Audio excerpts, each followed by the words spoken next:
I proposed to make an open relationship and now I really regret it.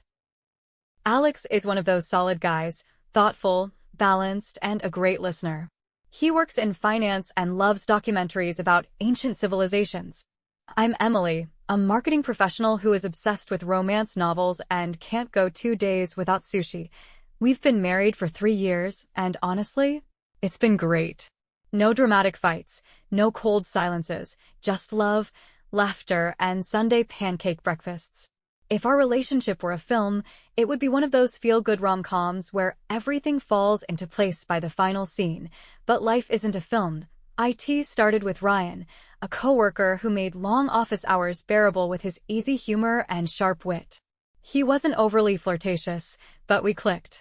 Jokes turned into inside jokes, coffee breaks turned into extended chats, and before I knew it, he felt comfortable. Too comfortable. One afternoon, after we wrapped up a project, Ryan said it, half joking, half serious. If I were single, I'd ask you out. Honestly, if you and Alex were into, that sort of thing, I wouldn't say no.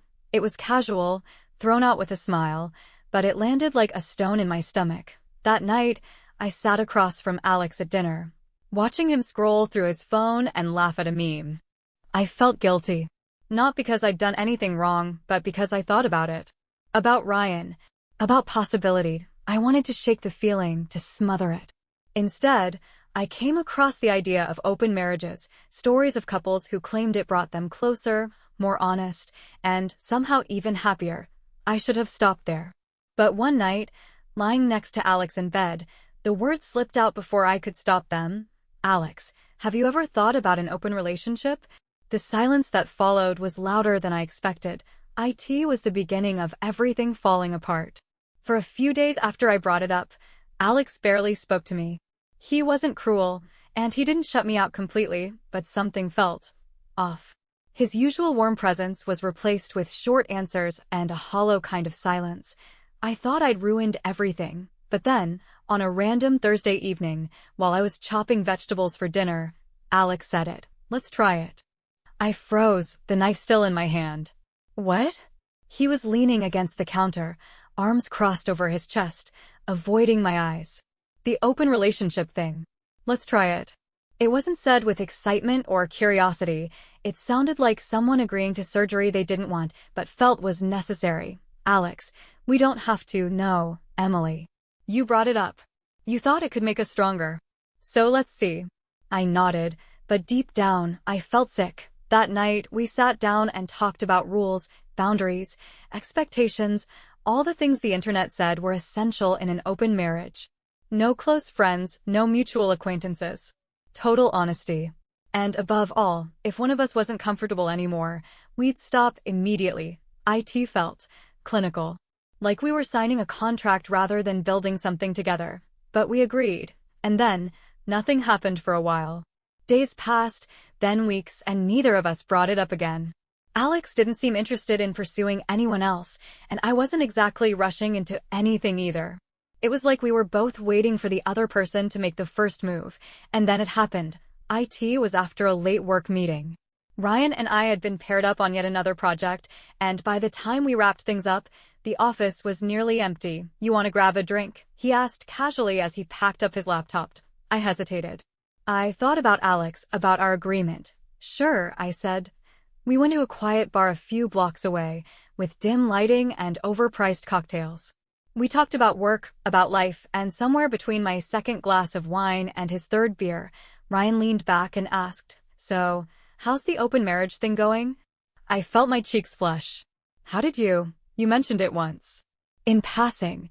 You didn't think I remembered, did you? I laughed awkwardly and looked down at my drink. So it's real. Ryan wondered, raising his eyebrows slightly. I hesitated. But then, with the alcohol loosening my tongue and the weight of weeks of overthinking pressing on me, I nodded. Yeah, it's real. Ryan didn't say anything at first. He just stared at me, studying my face. Then he leaned in slightly, his voice softer this time. Do you want to go somewhere else? I should have said no. I should have finished my drink, made up an excuse, and gone home to Alex. But I didn't. We ended up at Ryan's apartment. I wish I could say I stopped myself at the last second, that I turned around and walked away. But I didn't. We had sex. It wasn't awkward or clumsy.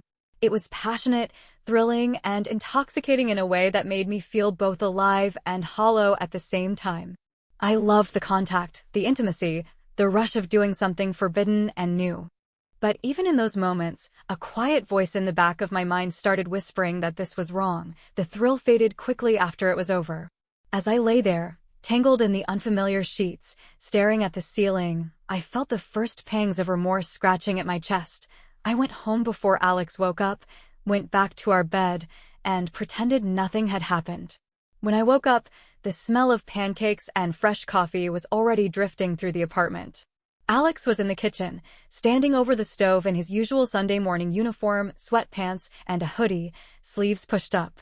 The golden stacks of pancakes on the counter looked perfect, like they belonged in a food magazine. "Morning, sleepyhead," he said without looking at me as I stepped into the kitchen.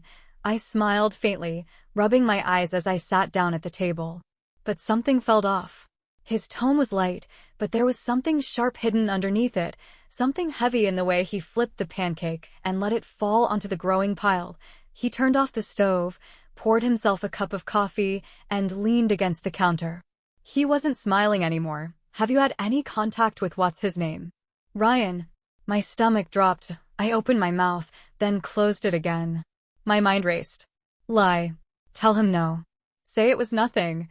But the way Alex was looking at me, steady, unblinking, waiting, it felt like he already knew the answer. "Yes," I said quietly. Alex took a slow sip of his coffee, his eyes never leaving mine. Then he nodded slightly and set the mug down. "Great. Until you've done all the necessary tests, don't come within 2 meters of me." The words hit me harder than I expected. My throat tightened as panic began to claw at the edges of my mind. "Alex, wait." It was safe. Everything was safe. He cut me off, his voice low and sharp. "What does that even mean, Emily?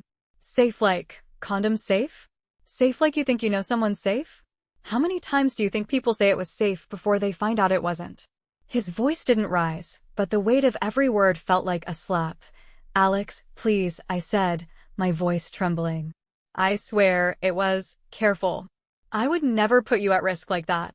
But Alex shook his head slowly, his mouth tightening into a thin line. "Stop." The word was final.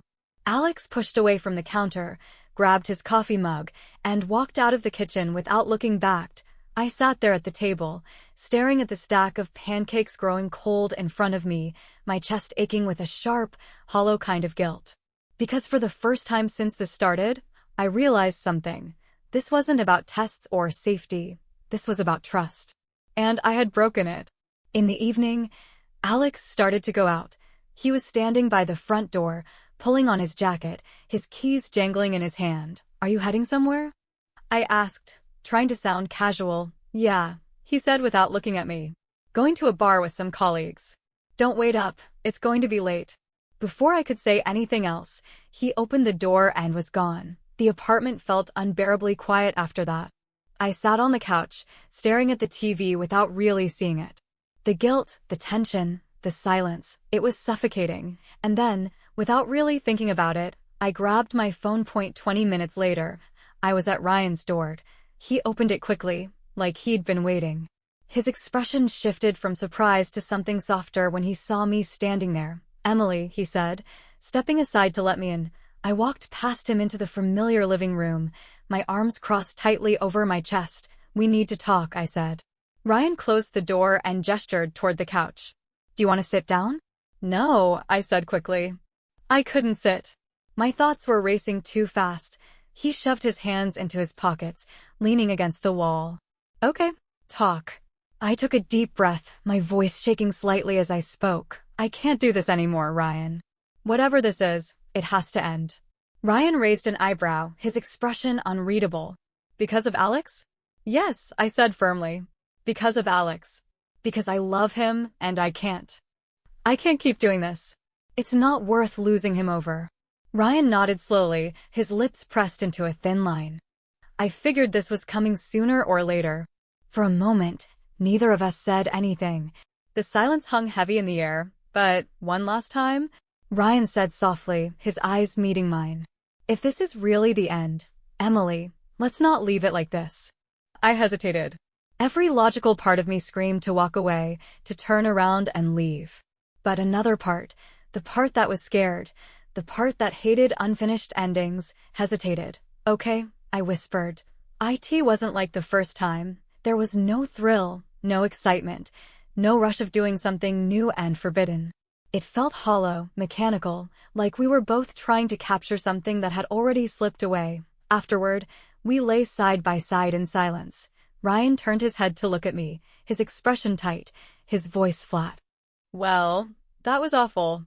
You were like a log. I flinched slightly, staring up at the ceiling. I'm sorry, I said softly. Ryan sighed, sitting up and running a hand through his hair. No, I'm sorry. This was a mistake. We both got dressed in silence. The door. Ryan looked at me one last time. Goodbye, Emily. Goodbye, Ryan, I said, my voice barely above a whisper, and then I walked out. The night air felt sharp against my skin as I made my way home.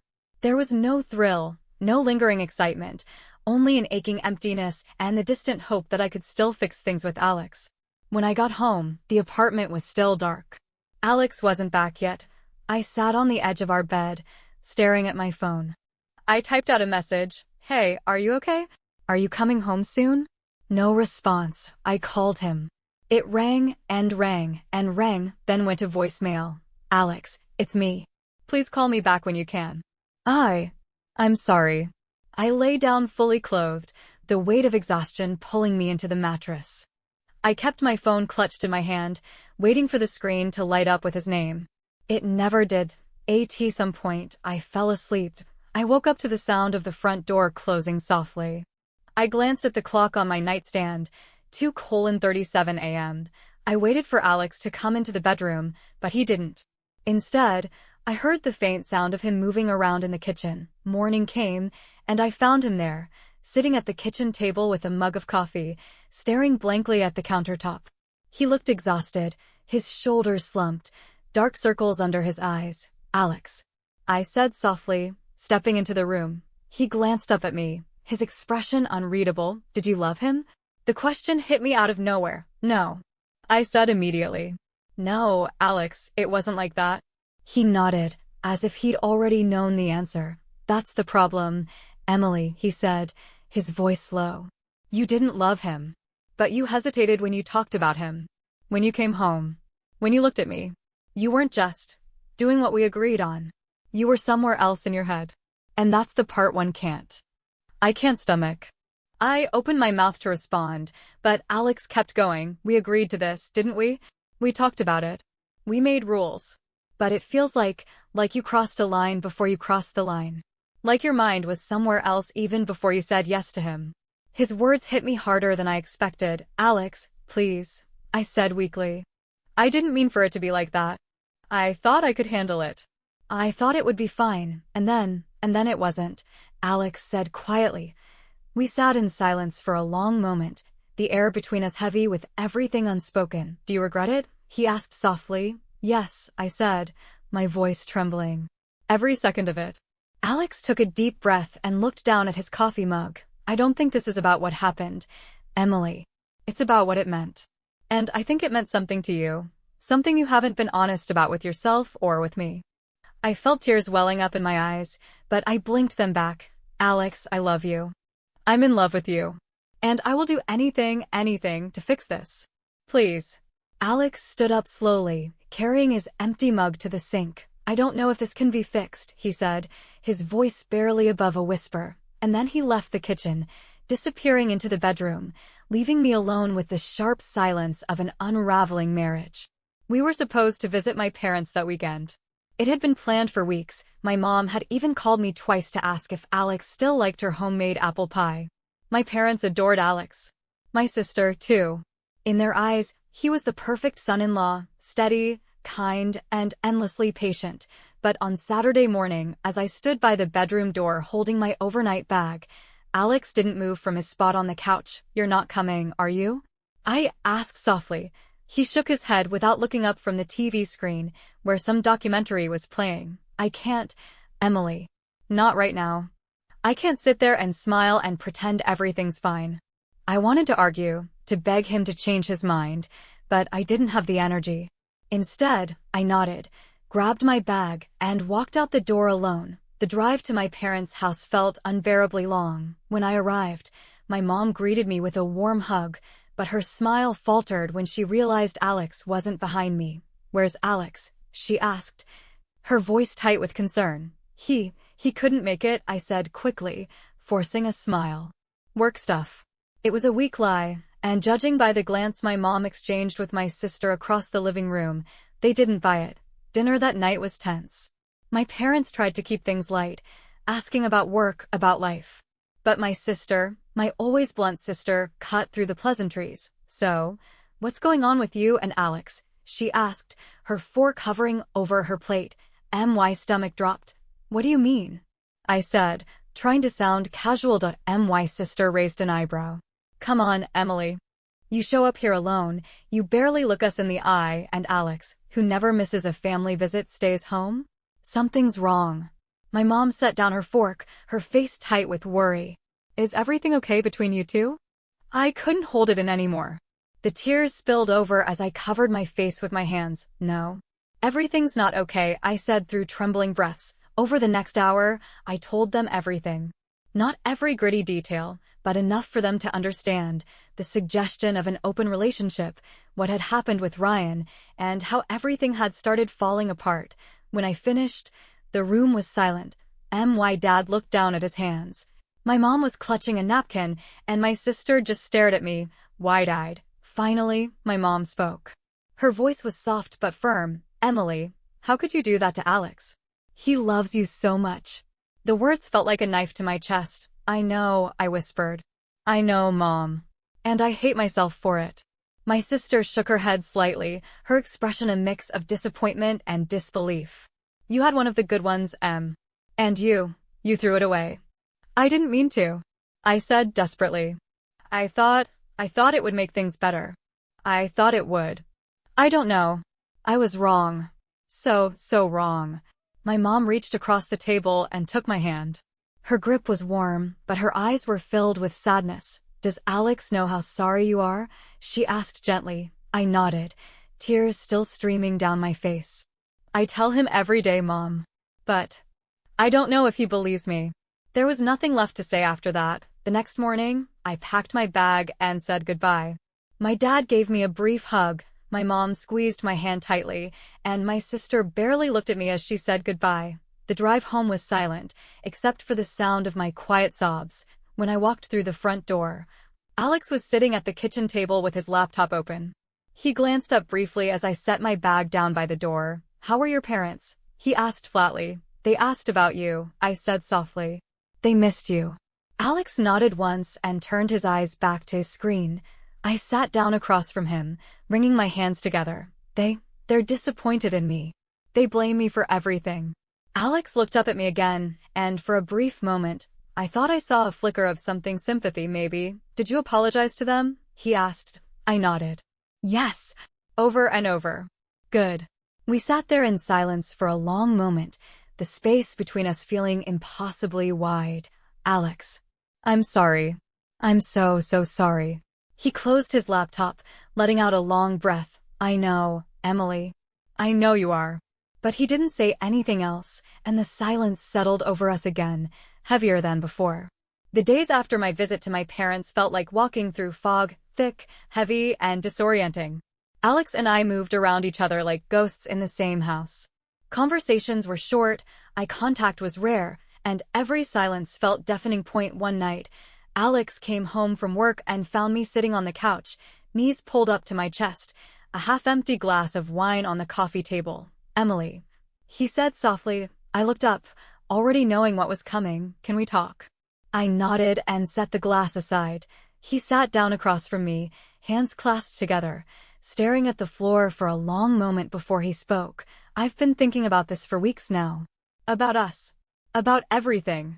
I felt my chest tighten, and I gripped the edge of the couch cushion to keep my hands from shaking. "I love you, Emily. I'll probably always love you. But I can't keep doing this. Every time I look at you, I see him. I see the moment you suggested this, the moment you said yes to him, and the moment you came back and pretended like nothing happened. Tears were already streaming down my face, but Alex kept going, his voice breaking slightly. We said we'd be honest with each other. We said we'd communicate. But somewhere along the way, we stopped being honest, even with ourselves. I opened my mouth to protest, to beg, to say anything, but the words wouldn't come. I think we need to let each other go, he said, his voice barely above a whisper. The finality of his words hit me like a punch to the gut. No, Alex, please, I said through sobs. Please don't do this. I love you. I love you. He reached across the couch and took my hand, his thumb brushing against my knuckles. I know you do, Em. But sometimes love isn't enough. We sat there for a long time, my hand in his, both of us crying quietly in the dim light of our living room. A week later, Alex packed his things and moved out. The day he left, he hugged me at the door, and for a split second, it felt like everything could go back to normal. But then he let go, gave me one last sad smile, and walked away. And just like that, it was over. The apartment feels so empty now. His side of the closet is bare, his favorite mug is gone from the kitchen shelf, and the silence is louder than it's ever been. I've spent countless nights replaying every moment, every decision, every mistake. And I wish I could turn back time. I wish I could take it all back, but I can't. All I can do now is pick up the pieces, try to learn from this, and figure out how to move forward. I know I messed up. I know I hurt someone who didn't deserve it. Right now, I'm trying to focus on being better, on understanding why I made the choices I did, and how I can make sure I never repeat them. If Alex ever decides he wants to talk again, or if anything changes, I'll let you all know. Thanks for listening.